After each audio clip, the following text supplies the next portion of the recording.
Hello friends, welcome back to my channel. This is Stephanie Arora. So guys, आप सभी की request पे मैं फाइनली वो वीडियो ले आई हूँ बिजनेस स्टडीज का वन शॉट। राइट, 2 बार मैं लाइव आई थी, दोनों बार ऑलमोस्ट सभी की यही रिक्वेस्ट थी कि मैम प्लीज हमें बिजनेस स्टडीज का जो है वन शॉट करवाओ। तो मैंने क्या डिसाइड किया है कि जो वन शॉट रहेगा ना उसको मैं 3 पार्ट्स में डिवाइड कर रही हूँ। फर्स्ट पार्ट में अब तो प्लानिंग डिस्कस कर लेंगे, first second third fourth chapter, and after that हम डिस्कस कर लेंगे ऑर्गेनाइजेशन से लेके कंट्रोलिंग तक। उसके बाद नेक्स्ट जो हमारी सेकंड बुक है उसको एक वीडियो में डाल दूंगी। तो बिजनेस स्टडीज को मैं 3 बुक्स में कवर 3 पार्ट्स में कवर कर रही हूँ।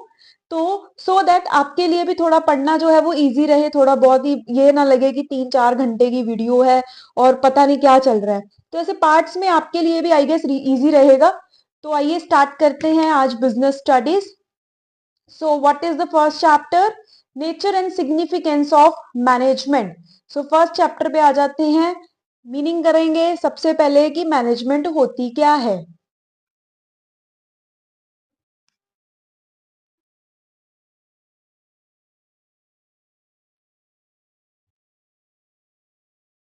यस, तो स्टार्ट करते हैं। मैनेजमेंट क्या होती है, मैनेजमेंट का मीनिंग क्या होता है। मैनेजमेंट इज व्हाट, किसी भी चीज को अच्छे से संभाल के प्लान करके एक्टिविटीज करना, सो दैट एक जो हमारा मेन टारगेट है उसको मैं अचीव कर सकूं।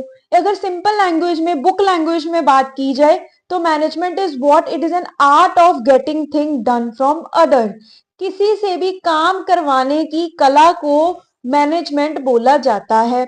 और ये काम क्यों करवाया जाता है, ताकि हम एक मेजर गोल अचीव कर सके। और उस गोल को कैसे अचीव कर सके, इफेक्टिवली एंड एफिशिएंटली। अभी बात कर लेते हैं इफेक्टिवली एंड एफिशिएंटली क्या होता है। Efficiency is what, it is related to cost. Effectiveness is related to time. So सही टाइम पे और कम कॉस्ट के साथ जब भी कोई काम करवाया जाएगा, दैट मीन्स वो मैनेजमेंट के जरिए से करवाया जा रहा है। तो एक डिफरेंशिएट करने का बड़ा अच्छा तरीका है एफिशिएंसी, मिनिमम कॉस्ट, इफेक्टिव सही टाइम, राइट टाइम या मिनिमम टाइम पे जब कोई काम करवाया जाएगा तो वो इफेक्टिवनेस है। इस पे आपको एक केस स्टडी भी आ जाती है, आपको एग्जांपल्स ही दे देंगे, आपको बोलेंगे कि ये इफेक्टिवनेस है, एफिशिएंसी है, मैनेजमेंट का कंसेप्ट बताओ। बहुत इजीली ये 2 चीजें याद रखनी है, effective time, efficiency cost. That's it, आपकी केस स्टडी बड़े आराम से हो जाएगी। आफ्टर दैट हमारा आ जाएगा करेक्टरिस्टिक्स का topic. So now what are the characteristics of management, management कैसे जानी जाती है। So first point is goal oriented. Management जो है वो एक गोल ओरिएंटेड प्रोसेस है। गोल ओरिएंटेड क्यों है, फर्स्ट लाइन में ही लिखा है। मैनेजमेंट की क्यों जाती है, मैनेजमेंट इसीलिए की जाती है ताकि मेरा एक टारगेट है, उस टारगेट को मैंने अचीव करना है सही टाइम और सही कॉस्ट के साथ, इसलिए मैनेजमेंट की जाती है। सो वी कैन से कि मैनेजमेंट की ही इसलिए जाती है क्योंकि मेरा एक टारगेट गोल आने वाले समय में मुझे कोई अचीव करना है, उसके लिए मुझे पहले से ही मैनेजमेंट की तैयारी मैनेजमेंट जो है स्टार्ट करनी पड़ेगी। Next is it is pervasive management. So management is what, it is pervasive. Pervasive means everywhere. We can't say कि मैनेजमेंट सिर्फ कंपनीज में ही चाहिए। मैनेजमेंट होटल है, रेस्टोरेंट्स है, स्कूल है, कॉलेज है, हॉस्पिटल, हर जगह पे मैनेजमेंट की जरूरत है। विदाउट मैनेजमेंट हम काम नहीं कर सकते। नेक्स्ट आ जाएगा management is multi dimensional. So management multi dimensional क्यों है, क्योंकि मैनेजमेंट सिर्फ हम एक ये जरिया नहीं देख सकते कि मैनेजमेंट सिर्फ काम करवा लिया जी, सही टाइम पे काम हो गया, ठीक है, या लोगों को सही जगह पे इकट्ठा करके रख दिया। नो, मैनेजमेंट बहुत जरिए से देखी जाती है, इसकी बहुत डायमेंशंस है, बहुत रूप हैं। जिसमें इन्वॉल्व क्या होता है, मैनेजमेंट में इन्वॉल्व होता है काम, that is management of work, people and operation. So management में हमें काम के साथ साथ लोगों को भी मैनेज करना है और साथ में ऑपरेशंस को भी मैनेज करके चलना होता है, तो उसको हम मैनेजमेंट बोलते हैं। Next, it is N continuous process. So management ये नहीं है कि मैं रोक दूं, आज मैंने मैनेज कर लिया, स्कूल सपोज मेरा स्कूल है, मैंने आज मैनेज कर लिया, कल मेरा मन नहीं कर रहा, रोजी मैं नहीं कर रही, उसके बाद मैं नहीं करूंगी, एक बार हो गया काम खत्म साल का, ऐसा नहीं होता। मैनेजमेंट डेली बेसिस पे करनी पड़ती है। कुछ भी हो रहा है, कोई इवेंट हो रहा है, कुछ भी हो रहा है, तो आपको मैनेज करना पड़ेगा, राइट। सो मैनेजमेंट जो है वो एक कंटिन्यूस प्रोसेस है, ये साथ साथ करना पड़ेगा। ये नहीं है कि आज मैंने किसी और तरीके से मैनेज कर लिया, राइट, अभी कल रहने देते हैं, ठीक है। जैसे फॉर एग्जाम्पल अभी मैं क्लासेस डालती हूँ यहाँ यूट्यूब पे, ठीक है, तो मैंने एक क्लास तो मैनेज करके डाल दी, दूसरी मैंने मैनेज नहीं करी, सीधा यहाँ ऑन किया, बोलना शुरू कर दिया। तो नो, ये कंटिन्यूज है, अगर मैं एक जगह शुरू करूँ मुझे रेगुलर ये करना ही पड़ेगा। So next one, it is N group activity. So management जो होती है वो एक ग्रुप एक्टिविटी होती है। ग्रुप एक्टिविटी का मतलब क्या है, कभी भी अकेले मैनेजमेंट नहीं हो पाती, हमें 4-5 लोगों की या एक टीम की जरूरत पड़ती है जब हमने बड़े लेवल पे मैनेजमेंट करनी है। जैसे फॉर एग्जांपल किसी स्कूल को मैनेज करना है, सो वहां पे मुझे पैसा मैनेज करने के लिए, फाइनेंस मैनेज करने के लिए अलग पर्सन चाहिए, जो लोगों को मैनेज करेगा वो अलग होना चाहिए, कई ऑपरेशंस को मैनेज करेंगे। सो ये एक ग्रुप में काम चलता है, हर कोई अपने अपने फील्ड में एक्सपर्ट होता है और उस एक्सपर्ट फैसिलिटी के साथ वो सारा मैनेजमेंट का काम किया जाता है। Next is dynamic activity. So जो मैनेजमेंट है ये डायनामिक एक्टिविटी है। डायनामिक का मतलब क्या होता है, जो चेंज होता रहता है, means flexible in nature, changeable in nature. So as we know environment में बहुत से चेंजेस आते रहते हैं और वैसे चेंज आने से मैनेजमेंट में भी चेंज करना पड़ता है। जैसे स्कूल्स में जब कोविड आ गया था तो क्लासेस ऑनलाइन हुई, सारा वैसे मैनेज करना पड़ा। इकोनॉमी में, एनवायरनमेंट में चेंज आया, उसमें चेंज आने से जो है सारी एक्टिविटीज में भी चीजों को हैंडल करने का वे भी चेंज करना पड़ा। सो ये एक डायनामिक फंक्शन है, जैसी सिचुएशन, जैसा इन्वायरमेंट, जैसे ऑपरेशंस करने हैं वैसे ही मैनेजमेंट को भी बदलना पड़ता है। Next, it is an intangible force. So जो मैनेजमेंट है इसको हम छू नहीं सकते। इनटेंजिबल मतलब जिसको छुआ नहीं जा सकता, सिर्फ फील किया जा सकता है।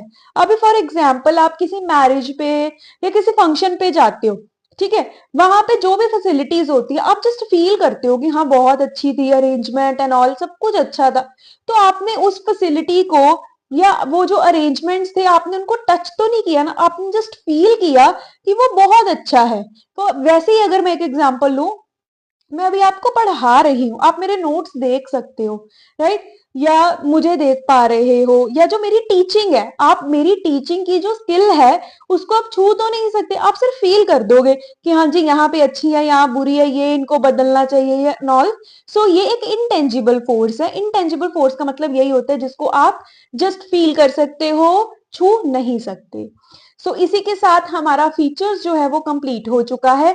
नेक्स्ट टॉपिक हमारा मैनेजमेंट का है, दैट इज ऑब्जेक्टिव्स। सो अगर मैं ऑब्जेक्टिव की बात करूं, बहुत इंपॉर्टेंट टॉपिक है ये, इसमें से आपको सोशल ऑब्जेक्टिव पे केस स्टडी आ जाती है, जितना मैंने ऑब्जर्व किया और भी आ सकती है, बट ऑब्जेक्टिव पे आपको क्वेश्चन देखने को मिलता है।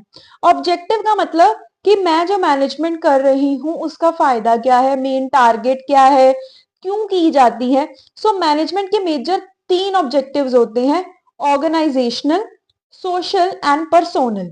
सो ऑर्गेनाइजेशनल ऑब्जेक्टिव, जो कंपनी का टारगेट, कंपनी को आगे बढ़ाना है, सरवाइव करना है ऑल। सोशल में पोल्यूशन वगैरह नहीं करना, लोगों की भलाई, सोसाइटी को ध्यान में रखना। पर्सोनल में जो लोग आपके पास काम करते हैं उनका ध्यान रखना, उनका फायदा। तो एक एक करके डिस्कस कर लेते हैं। फर्स्ट आ जाएगा ऑर्गेनाइजेशनल ऑब्जेक्टिव्स। सो ऑर्गेनाइजेशनल ऑब्जेक्टिव कौन से होते हैं, ये वो ऑब्जेक्टिव्स हैं जिसमें 3 चीजें कवर हो रही हैं, profit, growth, survival.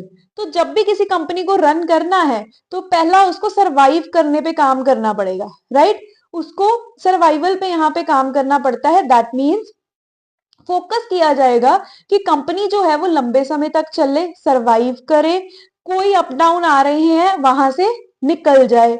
Next is profit. Profit मतलब अभी कोई भी कंपनी क्यों रन की जाती है, उनका मेन टारगेट ही यही होता है, पैसा कमाना, राइट। तो ऑर्गेनाइजेशनल ऑब्जेक्टिव कंपनी का दूसरा टारगेट क्या होता है, पैसा कमाना, सो दैट वो अपनी कॉस्ट और रिस्क को कवर कर सके। नेक्स्ट तीसरा इज ग्रोथ। जो भी काम किया जाएगा फ्यूचर को ध्यान में रख के किया जाएगा, ये सोचा जाएगा कि लंबे समय तक कंपनी को रन करना है। So profit, growth, survival organisational objective के अंदर हमारा कवर हो जाएगा। नेक्स्ट आ जाएगा social objectives. So social objective के अंदर क्या कवर हो जाता है, इसमें आता है जहां पे हम बात करते हैं सोसाइटी की, सोसाइटी के बेनिफिट्स की, कि अगर आपकी कंपनी या आपका कोई बिजनेस चल रहा है, आपको सोसाइटी को भी ध्यान में रखना है, सोसाइटी के बेनिफिट के लिए भी काम करना है। इसमें आपने क्या फोकस करना है कि आप इको फ्रेंडली चीजें यूज करो, लोगों को एम्प्लॉयमेंट दो, कोई ऐसा टास्क मत करो जिससे हमारी सोसाइटी को किसी भी तरह का कोई डिसएडवांटेज या ड्रॉबैक फेस करना पड़े, ये हमें ध्यान में रखना पड़ता है। नेक्स्ट तीसरा ऑब्जेक्टिव आ जाता है पर्सोनल ऑब्जेक्टिव। सो पर्सोनल ऑब्जेक्टिव लोगों का, जो लोग वर्कर्स या पर्सन्स आपके पास काम करते हैं उसको अच्छा वर्किंग एनवायरनमेंट देना, टाइम पे सैलरी देना, रिकॉग्नाइज फ्रीडम देना टाइम टू टाइम, उनको थोड़ी बहुत पावर देना, डिसीजन मेकिंग में उनको इन्वॉल्व करना। सो ये सब चीजें ध्यान में हमें रखनी पड़ती हैं पर्सोनल में। तो इस टॉपिक में ना आपको जनरली आ जाती है केस स्टडी, और फिर आपको बोला जाता है कि आप आइडेंटिफाई करो कि कौन सा ऑब्जेक्टिव है और उसको आप एक्सप्लेन कर दो। तो आपको ये बहुत अच्छे से टॉपिक करना है, बहुत इंपॉर्टेंट है। बस ऊपर ऊपर से जितना मैंने बताया आप वो फोकस करते जाओ। मेरा इस वीडियो के थ्रू जो भी मैं आपको बता रही हूँ ना, मेरा मेन पर्पस यही है कि मैं आपको कीवर्ड्स मेन मेन बताऊं बस, कि जैसे इफेक्टिव एफिशिएंसी का मैंने एक वर्ड में बता दिया, आपको ऐसे जो है आइडेंटिफाई कर लेना। सिमिलरली ऑब्जेक्टिव्स का डिटेल में भी हम कर सकते थे, बट टाइम को देखते हुए आज 22 को आपका एग्जाम है फेब को, तो मैंने उसके अकॉर्डिंग ये पूरी डिजाइन की है। राइट, आई होप आप समझ रहे हो। Next topic is importance. Management का फायदा क्यों जरूरी है, या क्या इसका बेनिफिट देखने को मिलता है, बेनिफिट इंपॉर्टेंस ये सब इसमें आ जाएगा। सो first is helps in achieving group goals. जो भी ग्रुप के गोल्स होते हैं, मेन टारगेट्स होते हैं, मैनेजमेंट हेल्प करती है उसको सही टाइम पे अचीव करवाने में। सो जो भी टारगेट रखा जाता है, चाहे वो इंडिविजुअल का है, चाहे ग्रुप का है, चाहे कंपनी का है, मैनेजमेंट के थ्रू उसको बहुत अच्छे से अचीव किया जा सकता है। देन नेक्स्ट, मैनेजमेंट के थ्रू क्या होता है, एफिशिएंसी बढ़ती है, प्रोडक्टिविटी बढ़ती है काम करने की, सही कम कॉस्ट पे बहुत ज्यादा काम किया जा पाता है। किसके कारण, मैनेजमेंट के कारण। Creates dynamic organisation. So management जो है का एक रिस्पॉन्सिबल है एक डायनेमिक एनवायरनमेंट क्रिएट करने के। क्यों, क्योंकि आज मुझे लगा कि ये मेरा पॉलिसी काम नहीं कर रही, या इस वजह से काम नहीं करना क्योंकि मेरे रिजल्ट नहीं आ रहे, मैं सारी स्ट्रैटेजी प्लान बदलूंगी। ठीक है, एक नई तरह से सबको काम करना पड़ेगा। सो डायनामिज्म देखने को मिला। पहले जो वे यूज किया जा रहा था उसको मैंने फिनिश करके, इरेज आउट करके, एक नया टेक्निक, नया मेथड यूज करवाया अपनी कंपनी में, जिससे क्या हुआ, एक डायनेमिक एनवायरनमेंट देखने को मिला। Next, achieving personnel objective. अभी बात की है कि मैनेजमेंट के थ्रू हम पर्सोनल ऑब्जेक्टिव अचीव कर पाते हैं, लाइक लोगों को सही टाइम पे सैलरी मिले, अच्छा वर्किंग एनवायरनमेंट मिले, कंपनसेशन मिले, या उनको एक रिकॉग्निशन मिले कंपनी में, तो इन सब चीजों पे काम किया जाता है। Next, development of society. Societal objective आ जाएंगे, सोसाइटी के बेनिफिट के लिए काम किया जाता है, पोल्यूशन नहीं क्रिएट किया जाता, अच्छी क्वालिटी के प्रोडक्ट लोगों को अवेलेबल करवाए जाते हैं, अपॉर्चुनिटीज क्रिएट की जाती हैं एम्प्लॉयमेंट की। तो इस सब के थ्रू जो है सोसाइटी का डेवलपमेंट भी पॉसिबल हो पाया हमारे मैनेजमेंट के कारण। नेक्स्ट हमारा टॉपिक आ जाएगा management as art science profession. तो इस टॉपिक को आपको कैसे करना है, थोड़ा कम मैंने देखा है ये एग्जाम्स में आता हुआ, बट फिर भी हम इसको करेंगे क्योंकि आपको ये एमसीक्यू सेक्शन कवर कर जाएगा। तो हमने क्या करना है, अगर मैंने बताना है कि मैनेजमेंट आर्ट है, साइंस है या प्रोफेशन है, मुझे ये कैसे पता चलेगा। हमने क्या करना है, जिस भी चीज को मैंने मैनेजमेंट के साथ कंपेयर करना है ना, मैंने पहले उसके फीचर्स पढ़ा देने हैं आपको। जैसे आर्ट है, मैं आपको आर्ट के फीचर्स बताऊंगी, फिर हम देखेंगे कि आर्ट का वो वाला फीचर मैनेजमेंट में है या नहीं। अगर तो होंगे, मैक्सिमम फीचर्स कवर हो रहे होंगे, तो मैनेजमेंट वो चीज है, आर्ट साइंस या प्रोफेशन जो भी करेंगे। तो हमने इस बेसिस पे इसको करना है। जैसे अभी आर्ट है, आर्ट का मतलब क्या होता है, जिसमें थ्योरेटिकल नॉलेज भी होती है। राइट, आर्ट एक ऐसी चीज है ना जिसमें थ्योरेटिकल नॉलेज है, जिसमें प्रैक्टिस है, क्रिएटिविटी है, हर कोई अपने तरीके से काम करता है, ये तीनों चीजें हैं। राइट। थेरेटिकल नॉलेज भी है, पर्सनल एप्लीकेशन में अपने तरीके से पढ़ा रही हूँ, कोई अपने तरीके से पढ़ाएगा, राइट। प्रैक्टिस चाहिए होती है आपको, क्रिएटिविटी चाहिए होती है आपको मैनेज करने, सॉरी, आर्ट परफॉर्म करने के लिए। तो ये जितने भी फीचर्स हैं, 4 या 5 फीचर्स, 4 है, प्रैक्टिस क्रिएटिविटी को मैं अलग अलग ले रही हूँ, तो ये सारे के सारे हमारे मैनेजमेंट में भी चाहिए होते हैं। तो सारे आर्ट के फीचर्स मैनेजमेंट में आ रहे हैं। तो अगर ये आ रहे हैं, इसका मतलब क्या है कि मैनेजमेंट आर्ट है, क्योंकि आर्ट्स वाले फीचर्स उसमें पाए जा रहे हैं। बस आपको ये ऐसे समझा के आना होता है, राइट। तो लास्ट में देखो एक कंक्लूजन लिख दिया मैंने। अभी सिमिलरली ना हमें ऐसे ही बताना है कि मैनेजमेंट साइंस है कि नहीं।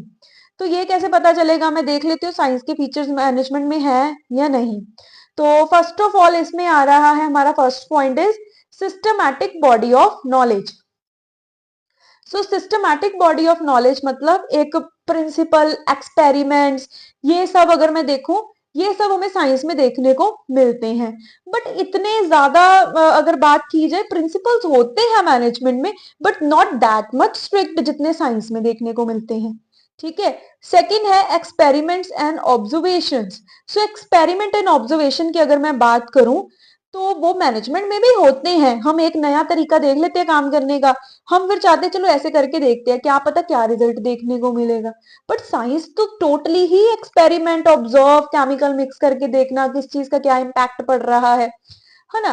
तो थोड़ा सा हम ये एक्सपेरिमेंट ऑब्जर्वेशन मैनेजमेंट में होती है, बट नॉट दैट मच जितनी साइंस में है। Next is universal applicable.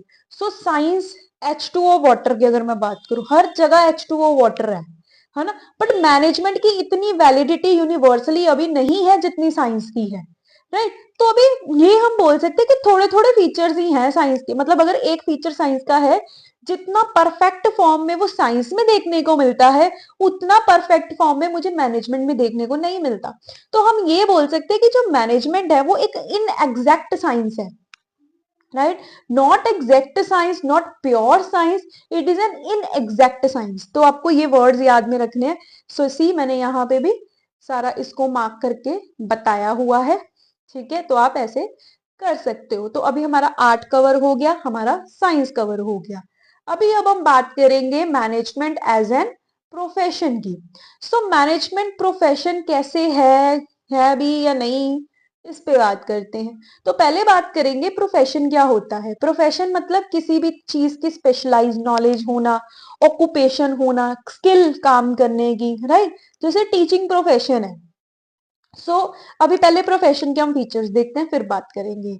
So first is well defined body of knowledge. So एक प्रोफेशन में सबसे इंपॉर्टेंट ये होता है कि आपके पास वेल डिफाइंड प्रॉपर एक नॉलेज आपके पास होनी चाहिए, एक स्पेशलिटी आपके पास होनी चाहिए अपनी फील्ड की। नेक्स्ट है रिस्ट्रिक्टेड एंट्री। सो किसी भी प्रोफेशन में ऐसे नहीं एंटर किया जा सकता। टीचिंग में भी अगर आपको जाना है, आपको group of exam, college level पे अगर टीचर बनना है या स्कूल लेवल पे प्रोफेशनल टीचर बनना है, तो आपको काफी एग्जाम्स क्लियर करने पड़ते हैं। मेडिकल में जाना है, डॉक्टर बनना है, तब लॉ के एग्जाम देने पड़ते हैं। बट मैनेजमेंट में अगर मैं बात करूं, अभी इतनी रिस्ट्रिक्टेड एंट्री नहीं है, बट हो रही है, राइट। बढ़ रही है ये प्रोफेशन की तरफ, बट इतना नहीं है जितने अभी बाकी प्रोफेशंस हैं। Next is professional association. अगर मैं बात करूं, हर एक का प्रोफेशनल एसोसिएशन है, कोई हेड है या कोई एक लॉफुल ऑर्गेनाइजेशन है जो हर प्रोफेशन को संभालती है। बट मैनेजमेंट की अभी इतनी डेवलप नहीं है। Next is ethical code of conduct. Proper set of rules, guidelines है हर एक प्रोफेशन की, कि कैसे लॉ ले लो, डॉक्टर ले लो, एक आपको बताया जाता है। इवन टीचर्स का भी कई स्कूल में सूट में आना है या वैसे बैंगल्स नहीं पहननी, ये वो काफी कुछ है। मतलब एक सेट ऑफ गाइडलाइंस होती है हर प्रोफेशन में। सर्विस मोटिव, अभी बात की जाए, हर एक प्रोफेशन का सर्विस मोटिव है। टीचिंग, पढ़ाना, ठीक है। डॉक्टर में समाज सेवा बोला ही जाता है, समाज सेवा वो भी। लॉ भी कहीं ना कहीं एक सर्विस मोटिव है। तो हर एक प्रोफेशन ना सर्विस मोटिव होता है। बट मैनेजमेंट मैंने नहीं देखा कि इतना सर्विस मोटिव है। उसमें तो मेन होता ही है कि हमने पैसा कमाना है, बिजनेस को ऐसे संभाल के रखना है ना। तो हम ये बोल सकते हैं कि जो मैनेजमेंट है उसके अंदर प्रोफेशन के भी सारे फीचर्स नहीं आ रहे, बट सून हमें ये देखने को मिलेगा कि मैनेजमेंट एक प्रोफेशन बन चुका है। तो ये फुली नहीं है। आई होप आपको ये क्लियर हुआ होगा, management as an art science profession. Next बात करेंगे अब हम लेवल्स की। जो मैनेजमेंट है उसके 3 लेवल्स होते हैं। 3 लेवल कौन कौन से हैं? Top, middle and lower. पहले बात करेंगे टॉप लेवल। सबसे ऊंचे लेवल पे मैनेजमेंट कौन आती है? जिसमें कंपनी का चेयरमैन, चीफ एग्जीक्यूटिव ऑफिसर्स, बड़े बड़े लेवल के ऑफिसर्स इसमें आ जाते हैं, जिनका काम ही यही है प्लान बनाना, सबको जोड़ के चलना, सबको गाइडेंस देना, राइट। जो भी गोल है उसको सेट करना, राइट। इस पे भी क्वेश्चन आता है, आपको आइडेंटिफाई करना होता है कि कौन सा लेवल है और उस लेवल के फीचर्स बता दो। ठीक है, फीचर्स में भी आपको मैक्सिमम ये 3 नंबर का ही आएगा, तो मैंने उसके अकॉर्डिंग ही लिखा है। फर्स्ट आप बता देना कि इसमें ये पर्सन आते हैं। देन नेक्स्ट इनका काम होता है कोऑर्डिनेट करना, इंटीग्रेट करना चीजों को, पॉलिसीज बनाना, गोल सेट करना या स्ट्रेटजी बनाना। इसके आप 3 पॉइंट भी बना सकते हो, मैंने कॉमा लगा लगा के लिखे है ना जैसे, तो आप 3 भी बना सकते हो, राइट। तो ये टॉप लेवल सबसे बड़ी वाली मैनेजमेंट का काम यही होता है। नेक्स्ट है मिडल वाली, जो टॉप और लोअर के बीच में आ जाएगी। मिडल में कौन आते हैं? सारे डिपार्टमेंट हेड्स, जितने भी डिपार्टमेंट्स है, फाइनेंस डिपार्टमेंट, ऑपरेशन है, ह्यूमन रिसोर्स डिपार्टमेंट है, ये सारे डिपार्टमेंट्स के जो हेड मैनेजर होते हैं वो मिडल के अंदर कवर करते हैं। इनका काम क्या होता है? जो पॉलिसी इन्होंने बनाई है फर्स्ट लेवल ने, टॉप ने, उसको यूज करना, उसको लागू करवाना, खुद यूज करना उसको, या थर्ड लेवल को बोलना कि आप इसको यूज करो। प्लस इसका काम होता है टॉप और लोअर में कोऑर्डिनेशन बना के रखना। इसका काम होता है लोअर को ड्यूटीज असाइन करना। इसका काम होता है इंश्योर करना कि रिसोर्सेज प्रॉपर अवेलेबल रहे, टॉप की बात सुन के लोअर को बताई जाए, इंटरप्रिटेशन का काम होता है, राइट। तो ये मिडल पे ज्यादा क्वेश्चन आता है जितना मैंने देखा है। ये जो भी मैं आपको बता रही हूँ, जैसे मैंने आपको बोल दिया सोशल पे आता है, मिडल पे आता है, ये थोड़ा अपना ही आप लगा लो गेस वर्क, या जो क्वेश्चन पेपर्स ज्यादा स्कूल्स में देखने को मिलते हैं या बोर्ड एग्जाम में, तो उसके अकॉर्डिंग है। इसका मतलब ये नहीं है कि आप टॉप और लोअर छोड़ ही दो, ठीक है ना। आपको सारा फोकस इस पे करना है, आपको ये नहीं है कि बस मिडल कर लिया जी, सोशल कर लिया, बहुत है। तो तीनों पे ध्यान कर लेना एक बार। तीसरी बात करते हैं हम lower. Lower level of management क्या होता है? लोअर इज लास्ट लेवल, जिसमें आ जाते हैं वर्कर्स के हेड, फोरमैन, सुपरवाइजर्स। जो वर्कर्स होते हैं ना थर्ड लेवल पे, उनका जो हेड है, जो उनको सुपरवाइज करता है, वो इसके अंदर कवर हो जाते हैं। अभी इनका काम क्या होता है? इनका काम होता है जो सोचा है टॉप ने उसको इम्प्लीमेंट करवाना। एक्चुअल काम जो कंपनी का करते हैं वो ये करते हैं, एक्चुअल जो पॉलिसी की इम्प्लीमेंटेशन होगी वो इनके हाथ में होती है। इनके हाथ में ही सारा काम है मैनेजमेंट प्रॉपर करवाना, जो मतलब मैनेजमेंट के जो रिजल्ट सोचे गए हैं वो कंप्लीट हो, वो इनके हाथ में ही है। एक डिसिप्लिन मेंटेन करके रखना कंपनी में, वो भी इनके हाथ में ही रहता है, राइट। तो ऐसा जो है, जो काम होता है वो इनके हाथ में है तीसरे लेवल ऑफ मैनेजमेंट के अंदर, राइट। तो एक्चुअल रिस्पॉन्सिबल यही है कंपनी को आगे लेके जाने में। प्लान वो बना के देते हैं, काम इन्होंने करना है, राइट। तो एक ये हमारा ओवरव्यू हो गया लेवल्स पे। अभी बात करेंगे functions of management. Now what are the functions of management? Management के होते हैं 5 फंक्शंस। पूरा पूरा चैप्टर इस पे आएगा, मैं डिटेल में करवाऊंगी, अभी सिर्फ एक ओवरव्यू ही चलेगा। प्लान करना, सबसे पहले सोचना कब, कैसे, कहाँ, क्या काम करना है। ऑर्गेनाइज, ग्रुपिंग करना। स्टाफिंग, सही जगह पे सही पर्सन को हायर करवाना। डायरेक्शंस, गाइडेंस, कम्युनिकेशन करना, डायरेक्टिंग के अंदर आ जाएगा। Last is controlling, that is monitoring. जो प्लानिंग के टाइम पे सोचा था उसको कंप्लीट करना। कंट्रोलिंग में हमने देखना है क्या जहां जो हमने सोचा क्या वो देखने को मिला या नहीं मिला, ठीक है। तो ये एक बस मैंने गो थ्रू कर दिया, क्योंकि पूरा पूरा चैप्टर करेंगे, अभी इसमें डिटेल पे बात करने का है नहीं इतना मोटिव मेरा। लास्ट इस चैप्टर का टॉपिक कोऑर्डिनेशन। मेरे अकॉर्डिंग ना कोऑर्डिनेशन एक फेवरेट टॉपिक होता है एग्जामिनर का, ठीक है। जैसे अभी अगर मैं पूरे चैप्टर की बात करूं, कोऑर्डिनेशन, इफेक्टिव एफिशिएंसी, एक हमारा था लेवल्स ऑफ मैनेजमेंट, और एक थे ऑब्जेक्टिव्स। इस पे बड़ा क्वेश्चन आता है, तो ये अच्छे से कर लेना, ठीक है। तो अभी बात करते हैं कोऑर्डिनेशन की। कोऑर्डिनेशन का मतलब क्या होता है? कोऑर्डिनेशन मींस जितने भी हमारे फंक्शंस हैं मैनेजमेंट के, जितने भी डिपार्टमेंट्स हैं उनमें आपस में तालमेल चलना, मतलब ये ना हो कि एक डिपार्टमेंट क्या काम कर रहा है दूसरे को कुछ पता ही नहीं, कि मतलब एक टीम वर्क के साथ चलना, सबको अवेयरनेस होनी, हर किसी को इन्वॉल्व करना। ये नहीं है किसी को इग्नोर कर दिया, अपना ही कोई एक डिपार्टमेंट लगा हुआ है या अपना ही एक सुपरवाइजर सारे काम कर रहे हैं, नो। सो ये एक ग्रुप एफर्ट को दर्शाता है, राइट। तो इसीलिए देखो इसका फर्स्ट फीचर क्या है, इट इंटीग्रेट्स ग्रुप एफर्ट्स। जितने भी ग्रुप के एफर्ट्स हैं उसको इकट्ठा करने का काम किसका है, कोऑर्डिनेशन का। बड़ा इंपॉर्टेंट है, आपको इंपॉर्टेंट या फीचर्स आएंगे इसमें से। Second, it ensures unity of action. एक काम यूनिटी के साथ हो, ये कौन ध्यान में रखेगा, coordination he. Next, it is N continuous process. ये नहीं है एक महीना कोऑर्डिनेशन कर ली अगली बार हम लड़ रहे हैं, कंटिन्यूस हमेशा चलेगा। इट इज प्रोग्रेसिव, हर जगह चाहिए कोऑर्डिनेशन, भी हर जगह चाहिए जैसे मैनेजमेंट हर जगह चाहिए, यूनिवर्सल इन नेचर है ये भी। It is N deliberate function, मजबूरी नहीं है ये आपको करना, ये आपकी मर्जी है, करोगे तो कंपनी आगे जाएगी। डेलिब्रेटली, अंदर से इच्छा होनी चाहिए इस चीज को करने की।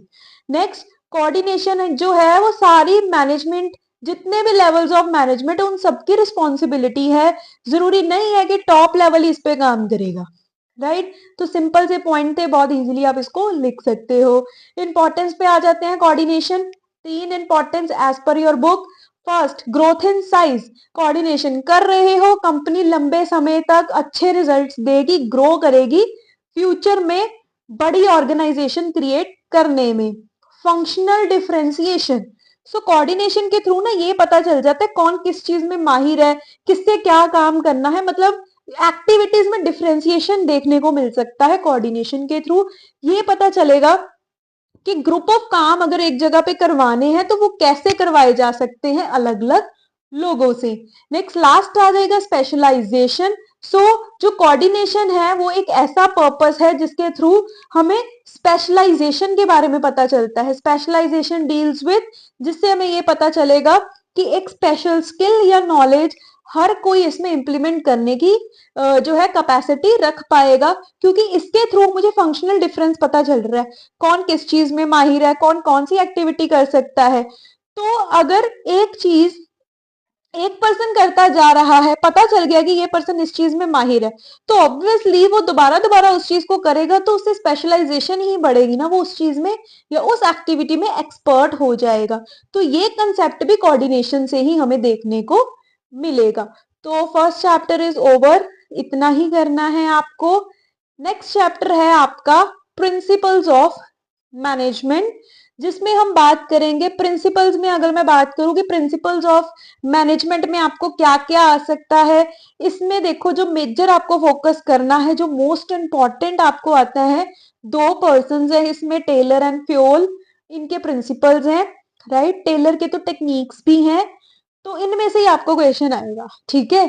आपको जैसे या तो 2-3 टेक्निक्स या 2-3 प्रिंसिपल बोल देंगे कि आप इसको एक्सप्लेन कर दो, या आपको केस स्टडी डालेंगे, फिर बोलेंगे कि आप आइडेंटिफाई करो ये कौन सा प्रिंसिपल या टेक्निक है। तो इसमें से ऐसा आपको ज्यादा क्वेश्चन देखने को मिलेगा। तो इसलिए इस चैप्टर में मैं फोकस उसी पे करूंगी, जो ये नेचर वगैरह वाला टॉपिक है थोड़ा जस्ट एक गो थ्रू ही चलेगा ये। सो फर्स्ट टॉपिक है आपका सेकंड चैप्टर में, दैट इज कंसेप्ट या प्रिंसिपल ऑफ मैनेजमेंट होता क्या है। So principle of management is what, ये एक तरह के गाइडिंग प्रिंसिपल्स, मतलब रूल्स क्या है मैनेजमेंट के, या मैनेजमेंट अगर करनी है तो ना अपना अपना राय दी हुई है सबने कि आपको ये गाइडलाइंस होनी चाहिए, ये चीजें मैनेजमेंट में होनी ही चाहिए। It involve set of rules guidelines, जिसको प्रिंसिपल्स बोला जाता है। तो आगे बात कर लेते हैं नेचर की, बड़ा ये मैं क्विकली डिस्कस करूंगी क्योंकि इतना नहीं आता। Nature of principles of management, so principle के नेचर क्या है। फर्स्ट है कि ये यूनिवर्सल एप्लीकेबल है, हर जगह पे इसको अप्लाई किया जाता है, बड़ी जगह यूज किया जा रहा है इसके प्रिंसिपल्स को। सो ये एक तरह की जनरल गाइडलाइंस है जो गाइड करती हैं कि हमें मैनेजमेंट करनी कैसे है, ये कैसे बने हैं, एक्सपेरिमेंट्स के थ्रू इन प्रिंसिपल्स को बनाया गया है। Next, it is flexible in nature, जब चाहे आप थोड़ा बहुत जो बड़े बड़े पर्सनैलिटीज हैं as per their studies and experiments इसको चेंज कर सकते हैं। देन नेक्स्ट, मेनली ये क्या बताता है, बिहेवियरल साइंस के बारे में बताता है कि इन प्रिंसिपल्स के थ्रू कैसे एक ऑर्गेनाइजेशन में अगर मैनेजमेंट करनी है तो वहां पे कैसे ये बिहेवियर में चेंजेस देखने को मिलते हैं लोगों के, तो ये एक तरह का वो कंसेप्ट है। देन नेक्स्ट ये बताता है कॉज एंड इफेक्ट रिलेशनशिप क्या है ये दो सिचुएशंस का ऑर्गेनाइजेशन में, तो ये भी ये हेल्प करता है। नेक्स्ट आ जाएगा सिग्निफिकेंस। अब इसका फायदा क्या है हमें प्रिंसिपल्स ऑफ मैनेजमेंट का। फर्स्ट इज ये हमें बताता है कि मैनेजमेंट जो मैनेजर्स हैं वो कैसे इन रियल लाइफ काम करे, रियलिटी में उनको कैसे एक्टिविटीज परफॉर्म करनी है, इसके थ्रू ये पता चल जाता है। देन नेक्स्ट इसके थ्रू पता चलता है कि हमारे पास जितने भी रिसोर्सेज अवेलेबल हैं उनको बेस्ट ऑप्टिमली कैसे यूज करना है, साइंटिफिक डिसीजंस कैसे लेने हैं, इन्वायरमेंट में अगर कोई चेंजेस आ रहे हैं तो उनको मीट कैसे करना है, और लास्ट अगर कोई सोशल रिस्पॉन्सिबिलिटीज फुलफिल होनी है तो उनको कैसे फुलफिल किया जाए, ये भी प्रिंसिपल ऑफ मैनेजमेंट ही बताते हैं।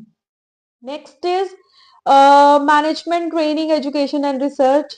सो मैनेजमेंट से रिलेटेड कोई भी ट्रेनिंग या कोई रिसर्च करनी है, कोई नॉलेज इकट्ठी करनी है तो इसके थ्रू पता चल जाता है। तो पहले बात कर लेंगे हम टेलर के प्रिंसिपल्स की। सो टेलर साइंटिफिक मैनेजमेंट। सो टेलर जो है ये अमेरिकन मैकेनिकल इंजीनियर थे, याद रख लेना एमसीक्यू आ जाता है कई बार कि जो टेलर की एफडब्ल्यू टेलर की कौन सी फील्ड या वो किस एरिया में काम करते थे, उनका प्रोफेशन क्या था, तो ये आपसे पूछा जा सकता है, ध्यान रखना है इस चीज पे। ठीक है, तो ये पूछा जा सकता है। उसके बाद बात करते हैं इसके प्रिंसिपल्स की कि टेलर ने कौन कौन से प्रिंसिपल्स दिए हैं, और जो टेलर है वो साइंटिफिक स्टडी पे ज्यादा काम करते थे, कॉज इफेक्ट रिलेशन ये सब चीजों पे इनका बहुत काम था। First principle is science not rule of thumb. तो यहाँ पे इनका क्या मानना है, इन्होंने बोला है, टेलर का मानना था कि जब भी किसी एक्टिविटी या ऑपरेशन को परफॉर्म करना है ना, हर एक एक्टिविटी या ऑपरेशन का एक बेस्ट स्टैंडर्ड वे है काम करने का। So the need is to find out that way, और उसके साथ काम किया जाए तो हमें बहुत अच्छे रिजल्ट देखने को मिलेंगे। देन नेक्स्ट इन्होंने प्रिंसिपल दिया है हार्मनी नॉट डिस्कॉर्ड, जहां पे इन्होंने बोला है कि एक ऑर्गेनाइजेशन में हर कोई आपस में एक दूसरे की रिस्पेक्ट करे, शांति से हार्मनी से इसको सारे काम किए जाएं, किसी भी तरह का कॉन्फ्लिक्ट लड़ाई झगड़ा है तो उसको एलिमिनेट किया जाए। Then next cooperation not individualism, वही के साथ काम होना चाहिए, आई के साथ नहीं होना चाहिए, मैं नहीं करनी, सबको साथ लेके चलना है, कुछ करना है तो कंपनी की भलाई के लिए ही करना है, प्रॉपर मैनेजमेंट के वे से करना है। एक कॉपरेशन जो है लेबर और मैनेजमेंट के बीच में होनी चाहिए अगर कंपनी को आगे लेके जाना है। Next development of each and every person to his or her greatest efficiency and prosperity.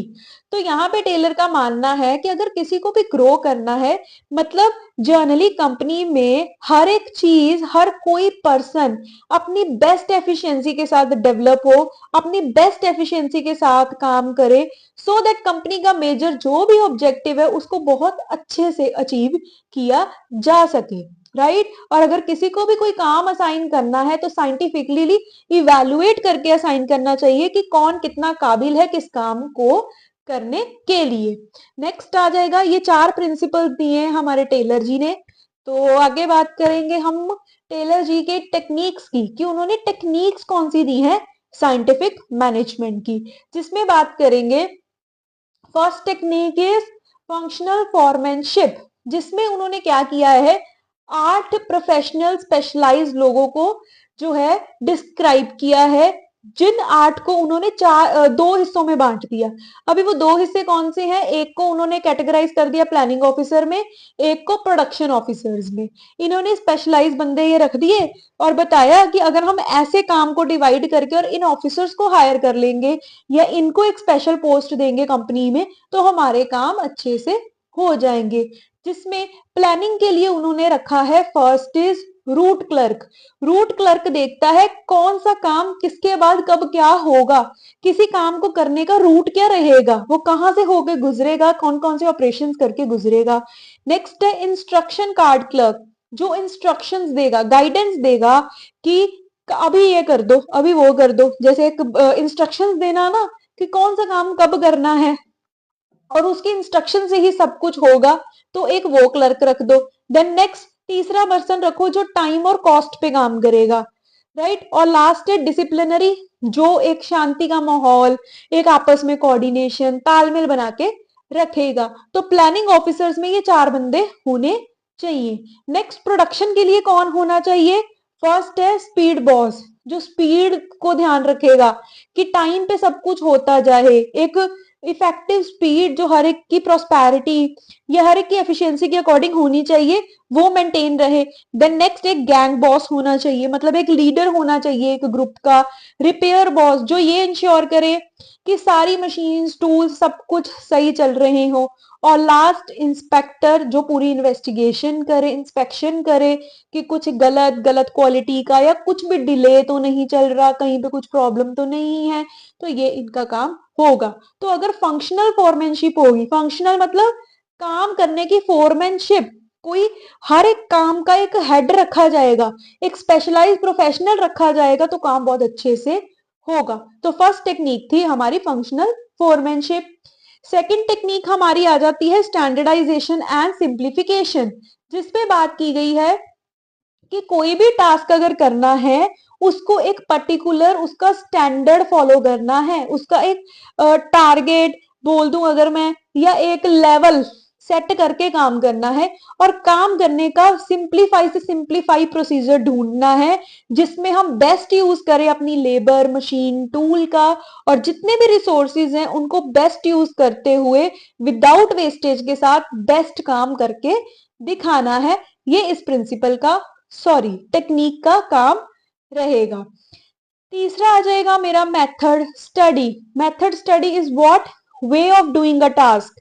हर काम को करने का बेस्ट मेथड ढूंढो जिसमें ज्यादा से ज्यादा एफिशिएंसी देखने को मिले, हमारे लेबर, मशीन, जो भी इक्विपमेंट्स है उनका बेस्ट यूज किया जाए। नेक्स्ट टेक्निक आ जाएगी मोशन स्टडी। सो मोशन स्टडी क्या होती है? जिसमें देखा जाता है कि जब भी कंपनी में एक पर्सन काम करता है ना, जो भी उसके इररेलेवेंट मोशंस हैं उसको एलिमिनेट किया जाए, सिर्फ प्रोडक्टिव मोशंस ही कंपनी में देखने को मिले और उनपे ही काम हो। नेक्स्ट आ जाएगा टाइम स्टडी। किसी भी काम को अगर करना है, उसका एक डेफिनेट टाइम होना चाहिए कि कितने टाइम में इसको अचीव करना है, सो दैट उस काम के डिले के कारण फर्दर मेरे टास्क और ना डिले होते जाएं। सो हर काम को करने का एक डेफिनेट टाइम, कॉस्ट, उसमें कुछ इंसेंटिव्स एंड ऑल, ये सब डालना है तो वो सब पहले से ही रेडी होना चाहिए। नेक्स्ट इज फटीग स्टडी, जिसमें हम देखेंगे कि एक पर्सन या एक वर्कर कितने रेस्ट इंटरवल्स लेगा अपने काम के दौरान। अननेसेसरी अगर उसके रेस्ट इंटरवल्स हैं तो उसको निकाल दिया जाएगा। नेक्स्ट आ जाएगा differential piece wage rate system, जिसमें हम क्या करेंगे, एक पर्सन को मोटिवेट करने के लिए वे पीस वेज रेट सिस्टम कर देंगे। हम उसको वेजेस देंगे उसके प्रोडक्शन ऑफ पीसीस के अकॉर्डिंग, जितने ज्यादा वो यूनिट्स प्रोड्यूस करेगा उसके अकॉर्डिंग उसको वेजेस सैलरी दिए जाएंगे। आफ्टर दैट मेंटल रेजोल्यूशन, मतलब अगर काम अच्छे से करवाना है कंपनी में तो बहुत जरूरी है कि कंपनी में मेंटल रेजोल्यूशन चले, मतलब एक शांति का माहौल, एक कॉपरेशन का माहौल जो है वो बना रहे हमारी कंपनी में। तो हम ये बोल सकते हैं कि जो हार्मनी नॉट डिस्कॉर्ड है वो उसका ही एक्सटेंशन, ये एक टेक्निक है मेंटल रेवोल्यूशन। सो ये थे हमारे टेलर का, खत्म हो गया, उसके प्रिंसिपल्स हो गए, टेक्निक्स होगी। अभी बात करेंगे फ्यूल के प्रिंसिपल्स की। सो फ्यूल जो है हमारा, यहाँ पे हम बात करते हैं, इन्होंने हमें 14 प्रिंसिपल्स दिए हैं। जैसे टेलर ने 4 प्रिंसिपल्स दिए हैं, फ्यूल ने हमें 14 प्रिंसिपल्स दिए हैं। मैं अभी बता चुकी हूँ कि आपको या तो 4 प्रिंसिपल्स बोल दिए जाएंगे कि आप इनको एक्सप्लेन कर दो, या आपको केस स्टडी की फॉर्म में बोला जाएगा कि आप आइडेंटिफाई करो कौन सा प्रिंसिपल है। So first principle is division of work, जिसका काम क्या होता है, जितने भी टास्क हैं, अगर कोई काम है ना उसको छोटे छोटे हिस्सों में बांट लो। छोटे छोटे हिस्सों में बांटने से क्या होगा, एफिशिएंसी बढ़ेगी काम करने की, और स्पेशलाइजेशन बढ़ेगी उस पर्टिकुलर पर्सन की उस काम को करने में, राइट। और इसके थ्रू क्या होगा, हमारे जो भी एंड रिजल्ट होगा वो अच्छा देखने को मिलेगा। Next principle is authority and responsibility. So authority and responsibility में क्या किया जाता है, authority means power to take decisions, right. और responsibility is what, it is an obligation. So management में बड़ा जरूरी है कि एक के पास पावर हो कि वो काम बताए, और एक सेट ऑफ लोग हों जो रिस्पॉन्सिबिलिटी निभाएं। जो भी उनको इंस्ट्रक्शंस ऑर्डर मिलते हैं वो ऑब्लिफाई हो, मतलब ओबीडियंट हो इतने कि उनकी गाइडेंस को मानते हुए जो काम उनको दिया जा रहा है वो उसको परफॉर्म करें। सो अगर मैनेजमेंट करनी है तो इट्स वेरी इंपॉर्टेंट कि उसमें authority as well as responsibility दोनों देखने को मिले हमें। नेक्स्ट आ जाएगा डिसिप्लिन, बहुत जरूरी है, एक प्रॉपर रूल्स रेगुलेशंस का होना, सो दैट एक पॉजिटिव वर्क एनवायरनमेंट कंपनी में बना रहे। Simple. Next is unity of command. Unity of command में ना एक चीज याद रखनी है, one boss must be there, जो सो दैट अगर मैंने किसी को भी आंसर करना है ना तो मैंने सिर्फ एक ही बॉस को आंसर करना है। ठीक है, ये ना हो कि मैं 4-5 बॉसेस को आंसरेबल होंगी। यहाँ पे one employee should be answerable to only one boss only. ये नहीं है कि उसको ग्रुप ऑफ के पास जाना है, उसके पास 2 बॉस हैं, 2 सुपरवाइजर है, दोनों को काम कर करके दिखाना है। नो, यूनिटी ऑफ कमांड एक ही बॉस एक एम्प्लॉय का होना चाहिए, राइट। और यूनिटी ऑफ डायरेक्शन का मतलब क्या होता है, एक हेड का एक ही प्लान हो। ठीक है, ये नहीं है ग्रुप ऑफ हेड है और ग्रुप ऑफ प्लान चल रहे हैं। One head one plan is unity of direction, one employee one boss is unity of command. Differentiate direct बस ऐसे ही आपको करना है, बहुत ज्यादा आपको इसमें कंफ्यूज नहीं होना। Next, subordination of individual interest to general interest. इसमें क्या रहता है कि एज वी नो कि अगर हम किसी भी कंपनी में काम करते हैं, है ना, तो कंपनी के अलग इंटरेस्ट है, हमारे पर्सनल कुछ अलग इंटरेस्ट है। तो हमने ना यहाँ पे मिक्सअप नहीं कर देना। हमने जैसे कहते हैं ना, पर्सनल प्रोफेशनल लाइफ दोनों अलग हो, आपने कंपनी में प्रोफेशनल लाइफ को प्रायोरिटी देनी है, घर पे पर्सनल लाइफ को देनी है। वैसे ही ये कह रही है कि एक कोऑर्डिनेशन बनी हो आपकी इंडिविजुअल इंटरेस्ट में, कि आपको पता हो कि आपको किस टाइम पे किस चीज को प्रायोरिटी देनी है। अगर आप काम पे हो तो आपने ऑर्गेनाइजेशन में ज्यादा इंटरेस्ट ध्यान देते हुए अपने काम को कंप्लीट करना है। नेक्स्ट आ जाएगा रेमुनरेशन ऑफ एम्प्लॉयज, जिसमें बात की जाती है कि आप अपने पर्सन्स को, अपने वर्कर्स को जो भी पैसे दे रहे हो वो फेयर हो, उनकी मेहनत के अकॉर्डिंग आप उनको सैलरी वेजेस जो है वो पे करोगे, राइट। फेयर कंपनसेशन आप उनको पे करोगे। Next is centralisation and decentralisation, बात कर लेते हैं इस पे भी। सेंट्रलाइजेशन का मतलब क्या होता है, एक के हाथ में पावर है, वो बॉसी नेचर है, वो इंस्ट्रक्शंस देगा, सबको वो मानना पड़ेगा। सेंट्रलाइज एक के हाथ में पावर। डिसेंट्रलाइज इज व्हाट, अपनी पावर बंटे होना, सो दैट ग्रुप में काम चलाना, सबको अथॉरिटी देना कि हाँ जी आप आगे अपनी राय दे लो। ठीक है, तो दैट इज डिसेंट्रलाइज। आप किसी को पावर दे रहे हो, सजेशंस ले सकते हो, बट सेंट्रल में एक पर्सन ने, जो हेड ने बोल दिया वही काम होगा। डिसेंट्रलाइज में फ्रीडम दी जाती है, सबसे राय ली जाएगी। तो इसका कॉम्बिनेशन होना चाहिए, बैलेंस होना चाहिए। ये नहीं है कि पूरी कंपनी में सिर्फ सेंट्रलाइज ही चल रहा है या पूरी कंपनी में सिर्फ डिसेंट्रलाइज चल रहा है। No, there should be balance between both of them. Next comes to the scalar chain. Scalar chain का मतलब क्या होता है, अगर ऑर्गेनाइजेशन में कम्युनिकेशन करनी है तो कम्युनिकेशन कैसी होगी, it is a formal line of authority which is use to communicate to the lower, communicate from lower to upper level. कैसे कम्युनिकेशन की जाएगी, जैसे अभी एफ ने ए से बात करनी है, एफ पहले बी को बताएगा, फिर डी को बताएगा, फिर बी को बताएगा, फिर ए तक जाके बात पहुंचती है। ठीक है, ऐसे ये चेन चलती है। ठीक है, पहले आप अपने ऊपर वाले को बताओगे, फिर ऊपर वाले को, फिर लास्ट ऊपर तक जाएगा। इसको स्केलर चेन बोलते हैं। बट कई बार क्या होता है, अगर किसी भी तरह की कोई इमरजेंसी है तो आप डायरेक्ट रूट अप्लाई कर सकते हो, एफ सीधा जी से बात करेगा, क्योंकि अगर वैसे एफ ने बात करनी है तो वैसे करेगा, पहले डी से, बी से, ए से, सी से, ई से, फिर जी से, ऐसे तो बहुत टाइम लग जाएगा। अगर इमरजेंसी है तो गैंग प्लैंक यूज कर लिया जाता है। Gang plank is what, it is an emergency channel.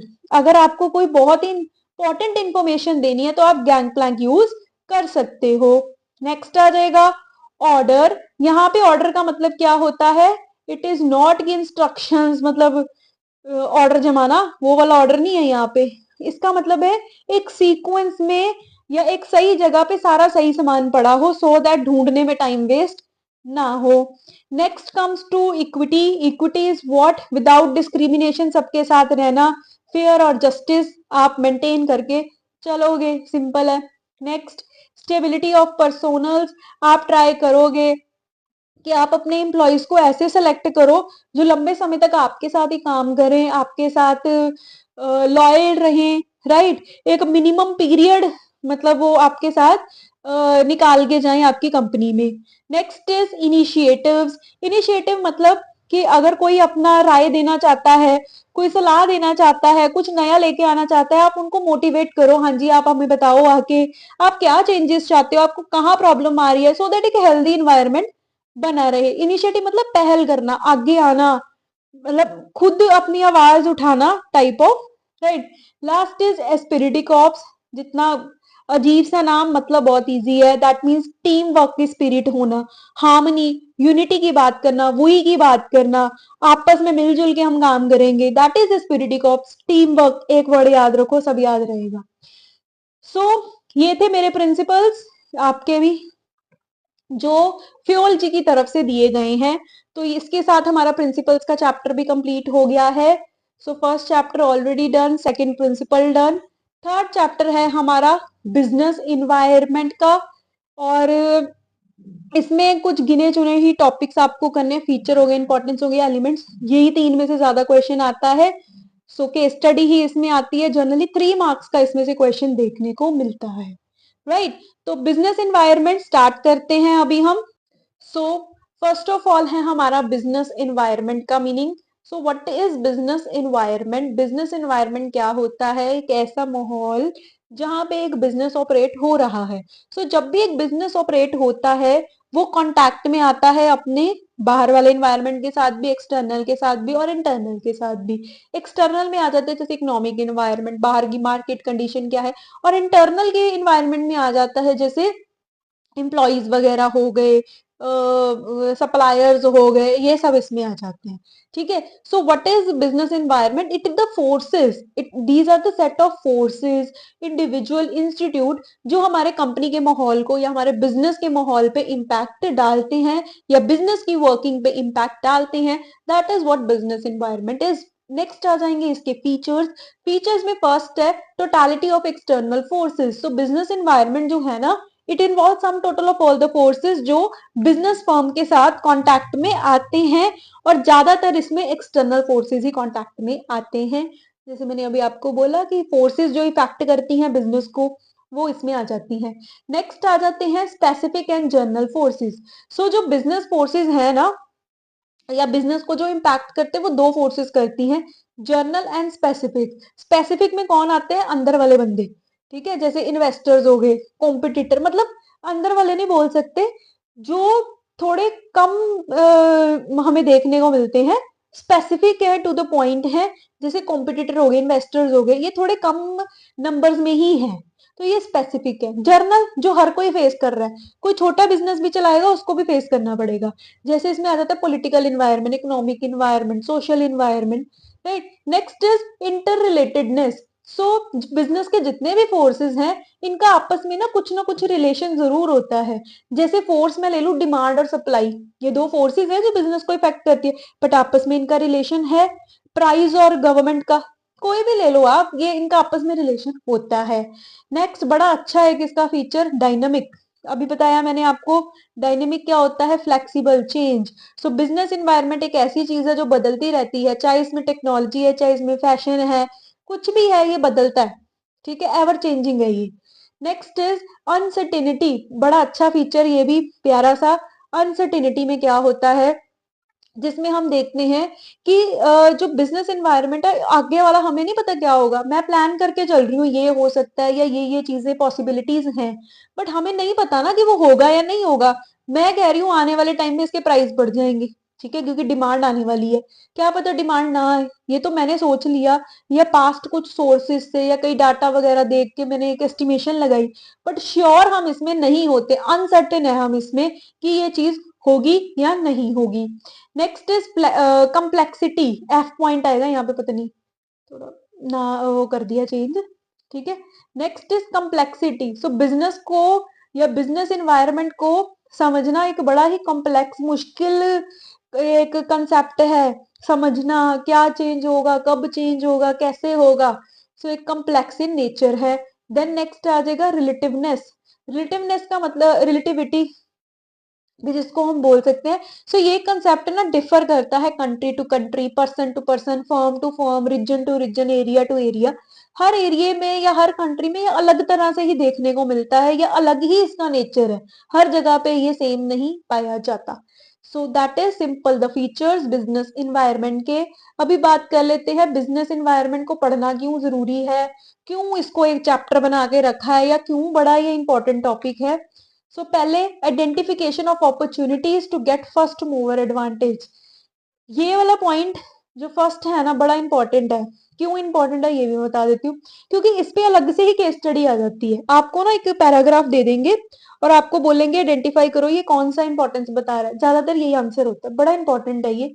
इसका मतलब क्या है कि अगर मैं बिजनेस एनवायरनमेंट के कॉन्टैक्ट में हूँ, मतलब बिजनेस से रिलेटेड माहौल पढ़ रही हूँ बाहर का, राइट, इकोनॉमी की स्टडी कर रही हूँ कि इकोनॉमी बिजनेस में कैसे काम कर रही है, तो अगर मेरा इस चीज में इंटरेस्ट है या मैं इस पे स्टडी कर रही हूँ, तो मैं ये आइडेंटिफाई कर पाती हूँ कि इकोनॉमी में क्या नया आने वाला है, कहाँ पे मुझे स्टेप ऑन करना चाहिए।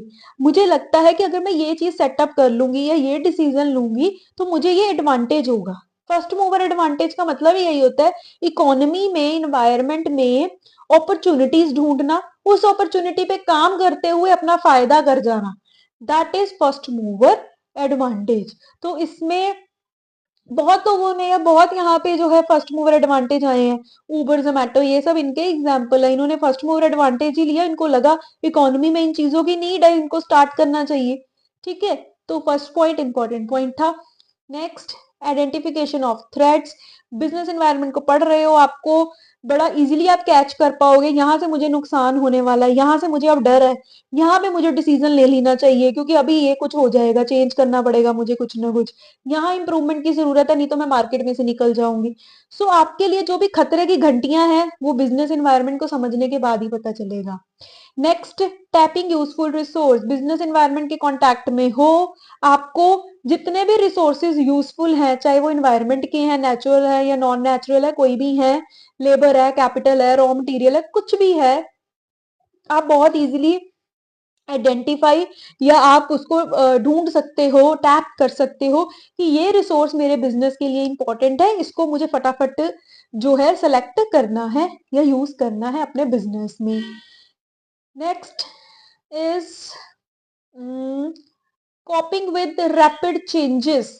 अगर इकोनॉमी में कोई चेंज आ रहा है, कहीं पे भी, इकोनॉमी छोड़ो, कहीं पे भी किसी भी कॉम्पिटिटर ने आपके चेंज किया या कुछ भी किया, अगर आप बिजनेस एनवायरनमेंट के कांटेक्ट में हो तो आप बहुत इजीली आइडेंटिफाई कर लोगे कि ये चेंजेस आने वाले हैं, मुझे फटाफट इस पे काम करना शुरू करना है। नेक्स्ट, ये एक तरह का सपोर्ट सिस्टम है, किसके लिए, असिस्टेंस किसमें देता है ये, प्लानिंग एंड पॉलिसी फॉर्मुलेशन में। किसी भी तरह का कोई प्लान पॉलिसी अगर आपको बनानी है तो बिजनेस एनवायरनमेंट उसमें आपको सपोर्ट डेफिनेटली करेगा। नेक्स्ट आ जाएंगे डायमेंशंस क्या हैं या कंपोनेंट्स। बिजनेस एनवायरनमेंट के एलिमेंट्स भी बोल सकते हो। तो पहले ही मैंने स्टार्टिंग में ही बता दिया था कि जो बिजनेस एनवायरनमेंट है ये आपका स्पेसिफिक एंड जनरल एनवायरनमेंट दो पार्ट्स में डिवाइड है, या इंटरनल एक्सटर्नल में डिवाइड है। इंटरनल में आ जाते हैं आपके वो पर्संस जो स्पेसिफिक इन नेचर हैं, जो आपके बिजनेस के साथ लिंकअप कर रहे हैं। इसमें आ जाते हैं आपके customers, investors, owner, supplier, creditors, जिनको मतलब जिनसे आपने उधार पे पैसा लिया हुआ है या उधार पे कोई सामान खरीदा, क्रेडिटर। ठीक है, ट्रेड यूनियन आगे जो आपके वर्कर्स को वेलफेयर के लिए काम कर रहे हैं, कॉम्पिटिटर आ गए, ये सब आपके इंटरनल में आ जाएंगे। नेक्स्ट आपका इसमें आ जाता है एक्सटर्नल फैक्टर्स। एक्सटर्नल याद करने के लिए, वैसे तो ये कॉलेज लेवल पे आता है, याद करने के लिए पेस्टल याद करो, PESTEL,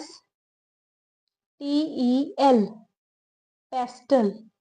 ठीक है, जिसमें P is political, E is आपको यहाँ पे इकोनॉमिकल है, सो इकोनॉमिकल, सोशल, टेक्नोलॉजिकल।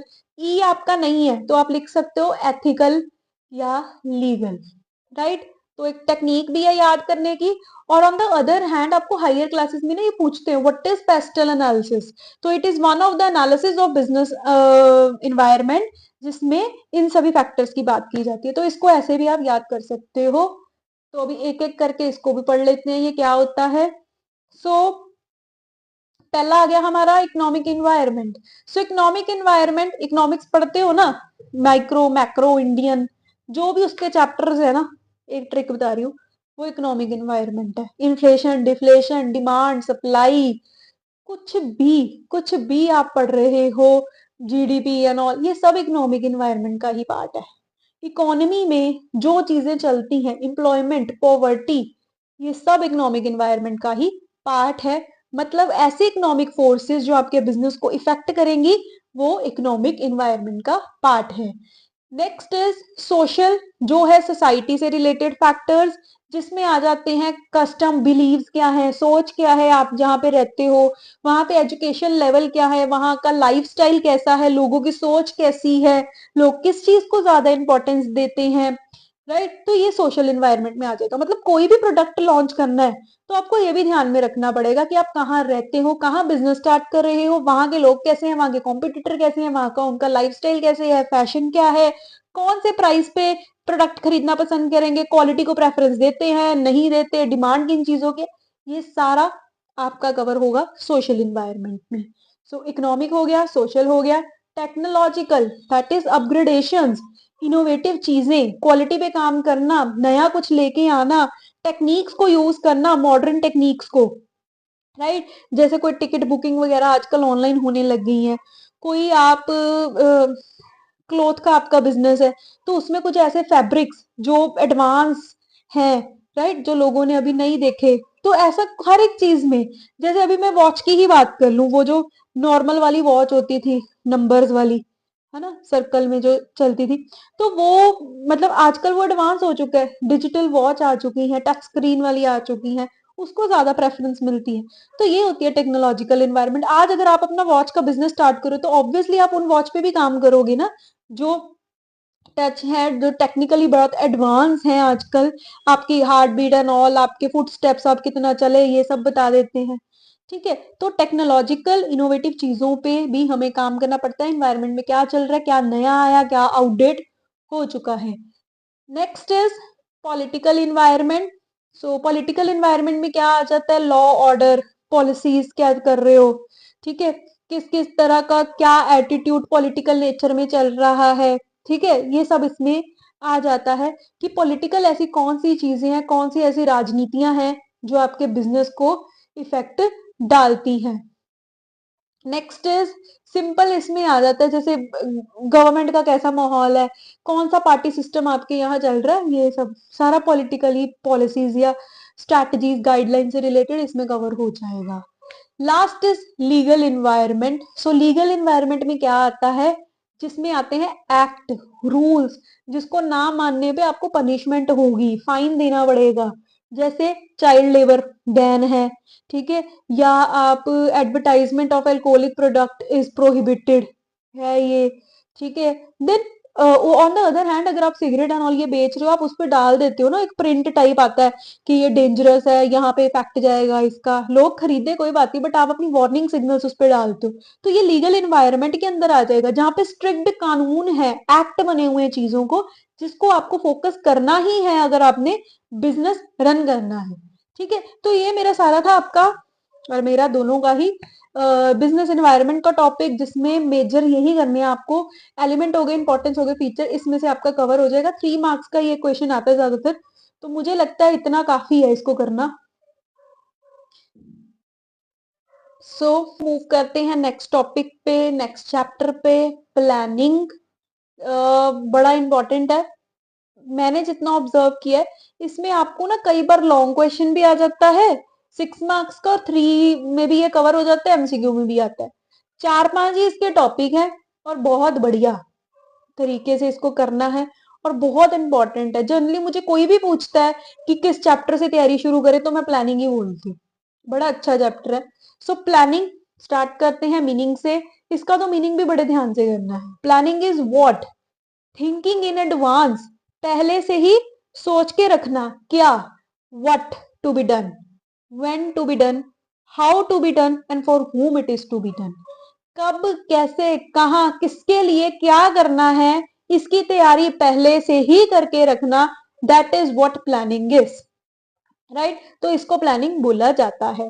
सो पहली ये बात याद रखनी है। दूसरी बात याद रखनी है कि प्लानिंग जो है वो कवर करता है गैप, किन किन चीजों में, प्रेजेंट और फ्यूचर। प्रेजेंट और फ्यूचर का जो भी गैप है उसको कौन कवर करता है, it bridges the gap between where you are, जहां पे आप हो present, and where you want to be, जहां पे आप जाना चाहते हो फ्यूचर। इस गैप को कौन खत्म करता है, प्लानिंग, राइट। तो ये इसके मीनिंग में दो चीजें याद रखनी है आपको। उसके बाद बात करते हैं प्लानिंग की इंपॉर्टेंस क्या है। First of all, planning provide you directions, ये रास्ता बताता है कैसे चलना है, किस रास्ते पे चलना है, किन किन को लेके चलना है, कैसे गोल को अचीव करना है। गाइडेंस डायरेक्शन देने का काम है प्लानिंग का। नेक्स्ट आ जाएगा planning reduce risk of uncertainty. So अगर मैं पहले से ही प्लानिंग करके चल रही हूँ, फॉर एग्जाम्पल, बड़ी जनरल एग्जाम्पल, सपोज कल बारिश आनी है और मैंने कोई बिजनेस मीटिंग है या कोई भी एक पर्टिकुलर मैंने एक्टिविटी करनी है ना। तो मैंने वेदर में देख लिया कि बारिश है ना। तो मैंने प्लानिंग करके चल रही कि मुझे गाड़ी कैसे अरेंज करके रखनी है। तो एक अनसर्टिनिटी जो होने वाली थी उसकी प्रिपरेशन, ये उसके रिस्क को खत्म किसने किया, प्लानिंग ने। अगर मैं पहले से तैयारी करके चल रही हूँ, जैसे एग्जाम का ले लो, आपको आपके लिए अनसर्टिनिटी है कि क्या पता एक एक छुट्टी है, आप अभी से उसकी तैयारी करके चलो। उस अनसर्टिनिटी के रिस्क को किसने खत्म किया, आज की प्लानिंग ने। तो अनसर्टेन सिचुएशन के रिस्क को खत्म करने में हेल्प करती है planning. It reduce wasteful activities. आज ही अगर आप सोच के रख रहे हो कि मुझे ये काम करने हैं, इस टाइम पे करने हैं, तो मेरे जो भी इररेलेवेंट एक्टिविटीज हैं वो एलिमिनेट हो जाएंगी। So planning helps to reduce wasteful activities. It promotes innovative ideas. Planning दिमाग की काम है, ठीक है। इसमें आपको दिमाग यूज करना है, इसका एक फीचर भी है, it is N mental exercise. दिमाग से सोच के सब कुछ करना है, दिमाग इन्वॉल्व कर रहे हो, नई नई चीजें सोच रहे हो, तो ऑब्वियसली कुछ नया इनोवेटिव भी इसमें होगा। Next, it facilitate decision making. कोई डिसीजन लेना है, प्लानिंग ही हेल्प करती है, आप प्लान करके ही डिसीजन ले पाते हो। नेक्स्ट, बड़ा ही इंपॉर्टेंट पॉइंट कि जो प्लानिंग है वो क्या करती है, ये एक स्टैंडर्ड, एक टारगेट सेट करती है, किसके लिए, कंट्रोलिंग करने के लिए। क्योंकि कंट्रोलिंग क्या है, चेक करना, जो आपने सोचा था क्या वो हुआ या नहीं हुआ। तो अगर प्लानिंग ही नहीं होगी, टारगेट ही नहीं सेट करोगे, तो कंट्रोलिंग किस चीज की करोगे। तो ये एक स्टैंडर्ड टारगेट सेट करने में हेल्प करती है कंट्रोलिंग के लिए। नेक्स्ट, प्लानिंग की लिमिटेशंस। अगर मैं इसकी बात करूं, इंपॉर्टेंस की, लिमिटेशंस की, स्टेप्स और टाइप्स, ये चार टॉपिक इंपॉर्टेंट है, वो मैं चार ही डिस्कस कर रही हूँ यहाँ पे, ठीक है। तो इस पे मैं किसी एक पे नहीं बोलूंगी कि आप ये कर लो, इसमें सब आता है। ज्यादातर लिमिटेशंस आ जाती हैं या प्रोसेस आता है, ठीक है। जो लॉग में होता है ना आपका, तो वो आप थोड़ा अच्छे से कर लेना, बाकी भी जो है वो भी कर लेना। तो लिमिटेशंस इज व्हाट, बुराइयां क्या है आप प्लानिंग की। It relates to rigidity. Rigidity का मतलब क्या होता है कि इसके कारण मतलब एक फ्लेक्सिबिलिटी जो होती है ना वो खत्म हो जाती है, ठीक है। सॉरी, अभी इससे रिजिडिटी मतलब कि आप एक चीज पे स्टिल हो, रिजिड हो। मैंने किसी चीज पे प्लान बना दिया है ना, आपको उस पे ही काम करना पड़ेगा। फ्लेक्सिबिलिटी तो रही ही नहीं, एकदम से मुझे कुछ चेंज करना पड़ा, मैं तो कर ही नहीं पाऊंगी, क्योंकि मैंने प्लान बनाया, प्लान के अकॉर्डिंग काम करना है। चेंज करना है तो उसके लिए पीछे बैकग्राउंड बहुत कुछ बदलना पड़ेगा। तो इसलिए ये रिजिड है, ठीक है। रिजिड मतलब एक जगह पे टिके होने वाली चीज है, इसमें चेंजेस करना पॉसिबल नहीं है, lacks flexibility. Then next, may not work in dynamic environment. So planning इसके कारण क्या है, जहां पे बहुत चीजें बड़ी तेजी से बदलती रहती हैं, डायनामिज्म बहुत ज्यादा है, तो प्लानिंग का वहां पे काम करना बड़ा मुश्किल है, क्योंकि प्लानिंग रिजिड रहती है। Then next, it is an time consuming. बड़ा दिमाग चलता है प्लान बनाने के लिए, सबसे सलाह लेनी पड़ती है, एक लेंथी प्रोसेस है, टाइम कंज्यूमिंग, इस पे जो है टाइम बहुत लग जाता है। एक्सपेंसिव भी बोल सकते हो वैसे, क्योंकि एक्सपेंसिव क्यों है, क्योंकि आपको एक्सपर्ट्स की जरूरत पड़ती है इसके लिए, और एक्सपर्ट्स को सैलरी या पैसे वगैरह तो आप दोगे ही ना, अगर आप उसको लेके आ रहे हो प्लानिंग के लिए, तो बोल सकते हो कि एक्सपेंसिव भी है।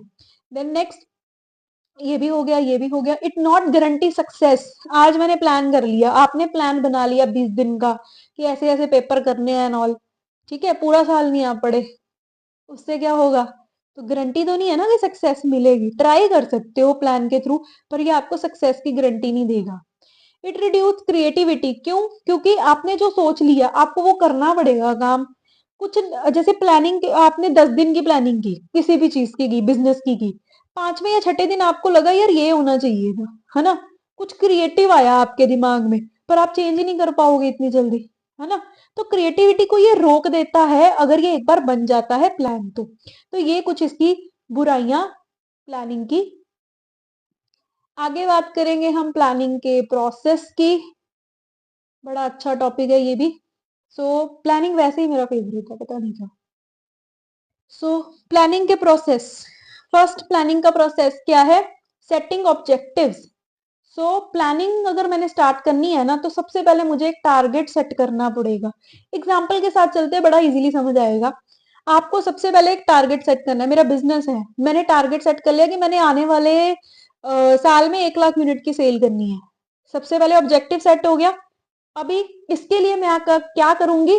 प्रेमिसेस बिल्ड करूंगी। प्रेमिसेस मतलब अजम्पशंस, मतलब कि क्या क्या कब कब हो सकता है।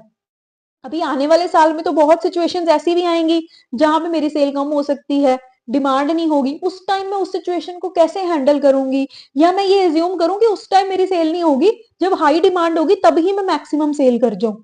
ठीक है, तो पहले टारगेट सेट किया, उस टारगेट से रिलेटेड अजम्पशंस देख ली कि मुझे ये चीजें पहले ही मैं एज्यूम कर रही हूं कि ये हो सकता है। सेकंड में मैंने प्रेमिसेस सेट कर लिए। Third is identifying alternate course of actions. अभी मैं देखूंगी कि अगर मुझे अपना टारगेट अचीव करना है उसके लिए मेरे पास क्या क्या ऑप्शंस हैं। एग्जाम्पल, जैसे मैंने सोचा था कि मैंने सेल बढ़ानी है, मेरा टारगेट था। अभी सेल कैसे बढ़ाई जा सकती है? या तो मैं डिस्काउंट दे दूं, सैंपल बांट दूं, बाय वन गेट वन का ऑफर लगा दूं, क्वालिटी डिक्रीज कर दूं, जो कि मैं नहीं करूंगी। मतलब ये बड़े मेथड्स हैं, इस मेथड की लिस्ट बना ली जाएगी। Identify the courses of action, कि मैं क्या क्या एक्शन ले सकती हूँ उसकी एक लिस्ट बना ली। अभी लिस्ट बनाने के बाद मैं क्या करूंगी? उसके प्रोज एंड कॉन ढूंढूंगी, मतलब इवेलुएटिंग देम, उसका अच्छा बुरा देखूंगी। जैसे अगर मैं डिस्काउंट दूंगी, इसका अच्छा क्या है? मेरी सेल बढ़ जाएगी। बुरा क्या है? मेरा मार्जिन कम हो जाएगा। वैसे ही अगर मैं सैंपल बांटूंगी तो उसका फायदा क्या है? मेरी पॉपुलैरिटी या प्रोडक्ट की प्रमोशन होगी। डीमेरिट क्या है? मेरी कॉस्ट बढ़ेगी फिर। ठीक है, तो हर एक का अच्छा बुरा ढूंढ लिया जाएगा। उस हर एक का अच्छा बुरा ढूंढने के बाद मैं क्या करूंगी? सेलेक्टिंग एन ऑल्टरनेटिव, एक ऑल्टरनेट सेलेक्ट कर लिया जाएगा, एक ऑप्शन सेलेक्ट कर लिया जाएगा जिसको मैं यूज कर सकती हूँ। मतलब जो मेरे लिए बेस्ट है, जो मुझे लगता है कि ये मुझे सबसे ज्यादा एडवांटेज देगा, मैं वो वाला ऑप्शन यहाँ पे सेलेक्ट कर लूंगी। Selecting an best alternate course of action यहाँ पे देखा जाएगा। नेक्स्ट आ जाएगा, अभी जिसको मैंने सेलेक्ट किया, जो मेरे लिए मुझे बहुत अच्छा लगा, उसको किया जाएगा implement. What is implement? Real life situation में अप्लाई करना, लागू कर देना किसी चीज को। लागू समझ नहीं रहे तो इम्प्लीमेंट, अप्लाई कर देना। मतलब अगर मैंने सोचा कि डिस्काउंट देना ही मेरे लिए सबसे अच्छा है, मुझे ये बेनिफिट रहेगा, तो मैं यहाँ पे क्या करूंगी? डिस्काउंट देना शुरू कर दूंगी। बाय वन गेट वन मैंने सोचा ऑफर लगाऊंगी, वो मैं देना शुरू कर दूंगी। इंप्लीमेंट कर दिया मैंने, अब ठीक है, अप्लाई कर दिया, राइट। उसके बाद लास्ट किया जाता है follow up. So now what is follow up? Follow up is progress को चेक करना। जो मैंने सोचा था वो क्या रिजल्ट लेके आ रहा है मेरे लिए, ठीक है, उसका रिजल्ट, जो मतलब मैंने जो भी प्लानिंग अप्लाई कर दी थी उसका इम्प्लीमेंटेशन का रिजल्ट देखना। क्या मैं नेक्स्ट टाइम कंटिन्यू करूंगी या नहीं करूंगी? ऐसे कुछ डिसीजंस फॉलो अप में लिए जाते हैं।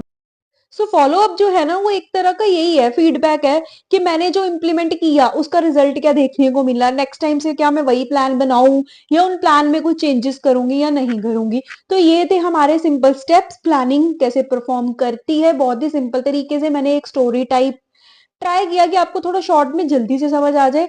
बहुत ज्यादा इंपॉर्टेंट क्वेश्चन है ये, प्रोसेस का आपको आता है। अब बढ़ते हैं लास्ट टॉपिक की तरफ हमारा प्लानिंग का जो है, that is types of plan.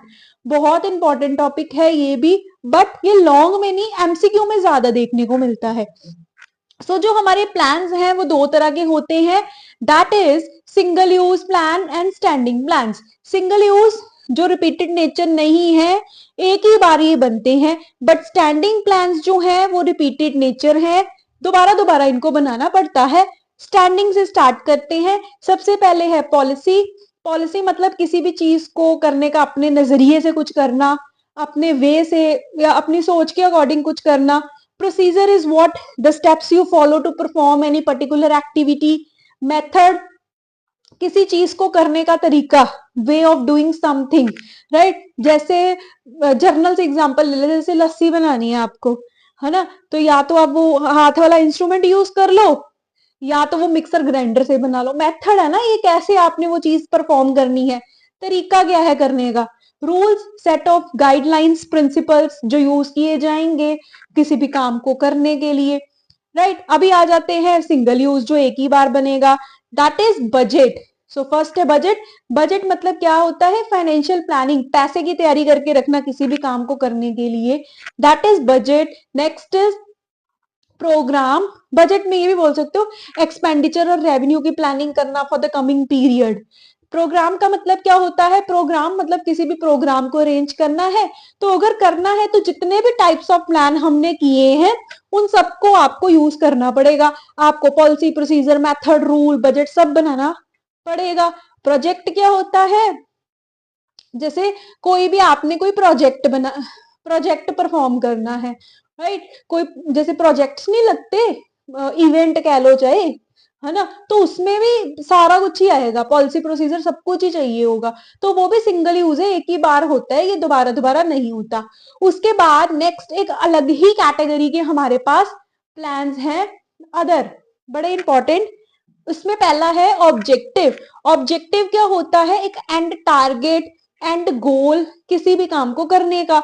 अभी मैं आपको पढ़ा रही हूँ, एंड रिजल्ट आपका क्या है, आपको एग्जाम देना है, शॉर्ट में एक पूरे सिलेबस की वीडियो देखनी है, ये आपका ऑब्जेक्टिव है, ये टारगेट है। मेरा टारगेट भी यही है कि मैं छोटे से छोटे टाइम में, कम से कम टाइम में आपको छोटी वीडियोस में ज्यादा कंटेंट दे सकूं, ये ऑब्जेक्टिव है। स्ट्रैटेजी अभी क्या है, स्ट्रैटेजी का मतलब होता है रणनीति, अपना एक मतलब कुछ स्ट्रैटेजी बना लेना किसी भी काम को करने की। अगर टॉप तो सबने करना है, हर कोई चाहता है, पर हर कोई अपनी अपनी रणनीति बनाता है उसको करने के लिए। कोई पहले 5 दिन में, जैसे मैंने आपको स्ट्रैटेजी बताई थी, है ना, 90+ स्कोर वाली, तो वो मेरी स्ट्रैटेजी थी कि 5-5 दिन 3 मेन सब्जेक्ट डिवाइड करके आधा आधा घंटा बाकी 2 सब्जेक्ट्स को लगा लूं, ये मेरी थी। क्या पता किसी और की कोई और हो, 1 घंटा सुबह दे दो एक को, एक दूसरे, तो मतलब अपनी अपनी स्ट्रैटेजी, रणनीति हो गई। तो ये भी सबकी अलग अलग होती है, ठीक है। एक चीज जो आपको सबसे ज्यादा इसमें ध्यान रखनी है कि जो ऑब्जेक्टिव है और स्ट्रैटेजी है, ना तो ये स्टैंडिंग है ना ये सिंगल यूज है, ये अलग ही कैटेगरी ऑफ प्लान्स है, आपको ये ध्यान रखना है, क्योंकि एमसीक्यू में पूछते हैं। ऑब्जेक्टिव स्ट्रैटेजी जरूर ध्यान रखना, ना स्टैंडिंग ना सिंगल यूज, ये दोनों में नहीं आता। तो ये हमारा लास्ट टॉपिक था प्लानिंग का। इसी के साथ आज की वीडियो भी कंप्लीट है। नेक्स्ट वीडियो में हम डिस्कस करेंगे ऑर्गेनाइजिंग, स्टाफिंग, डायरेक्टिंग, कंट्रोलिंग, और उससे नेक्स्ट वीडियो में सेकंड बुक पूरी कंप्लीट कर देंगे। क्लियर है, तो ये आपको करना है। मैंने ट्राई किया कि आपको जल्दी से जल्दी क्विक एक रिवीजन करवा सकूं थोड़े कम टाइम में। तो कमेंट सेक्शन में जरूर बताना कैसा रहा, कोई सजेशन देना चाहते हो तो आप दे सकते हो, और अच्छी लगी वीडियो तो लाइक कर सकते हो, सब्सक्राइब कर सकते हो, जो मन करे वो कर सकते हो। So thank you so much, जल्दी मिलूंगी मैं अगली वीडियो में, right. So thank you so much and keep smiling as usual, मैं हमेशा बोलती हूँ कीप स्माइलिंग।